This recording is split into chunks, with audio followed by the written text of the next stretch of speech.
In this video, I'd like to talk specifically about security issues that occur in the context of virtual environments. And this is an area that I am asked about quite frequently, and I'm sure it's a topic that most security practitioners are going to be interested in. So I'm assuming here that if you're watching this video, you're familiar with virtualization. If not, I did make an overview video that you can take a look at before you take a look at this one. That overview video talks about virtualization at a high level. But if you've already seen that video or if you're familiar with virtualization, you can definitely look at this video right away.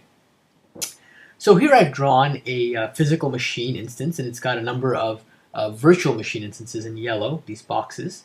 And in this type of environment, there are going to be a few fundamental issues to keep in mind from a security perspective.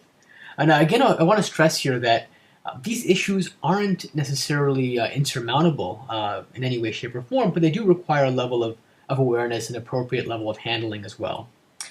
So to start with, one of the main issues you deal with in the context of virtual environments is something that we like to call VM sprawl. VM sprawl. And really the idea here is that it's so easy to create virtual machine instances that IT administrators might create lots of them. And then it might be difficult to manage all of those instances. And so in many ways, it's kind of funny, this type of VM sprawl is kind of an ironic but somewhat natural consequence of one of the strengths of virtualization, and that is that virtualization, it reduces the physical hardware required to run a set of applications, and as a result, it requires the management of a fewer or maybe a smaller number of physical hardware instances. But at the same time, you're trading off that physical hardware instance for a virtual one, and so you may now have many more virtual instances to manage. So for example, that could lead to a situation where a particular virtual instance might be running, let's say, an outdated piece of software. So imagine you've got some unpatched piece of software here, maybe it's an unpatched OS running on this system. There's a chance that because there's so many VMs that are running within an enterprise or within a corporation, this one particular system might be missed. An attacker now would have, let's say, a conduit.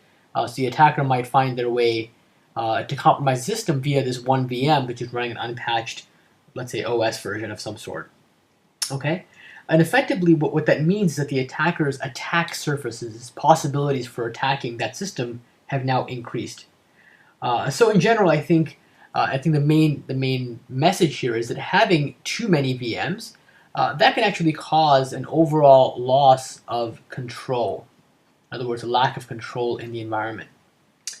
Now, I think another important consideration around manageability and control is that the underlying virtual machine instance itself may have, maybe each of the instances in that virtual machine may have different security requirements, even if they're being lumped into the same physical piece of hardware. And I'm going to give this a name. Let me actually call this, I'm going to call this lack of separation. So lack of separation. This is a classic security problem as well. This happens in many other environments. But the idea behind lack of separation is maybe you have one machine here. Let's say this machine is running something that's very sensitive. It's got sensitive data on it. Okay, and maybe this other machine is this other machine below it. Maybe there's nothing sensitive on this particular machine. There's no sensitive data on this machine. Okay, on this virtual machine. And so it could be very dangerous if these two virtual machines, one that's got sensitive data and one that doesn't, are running on the same physical instance because they're co-located.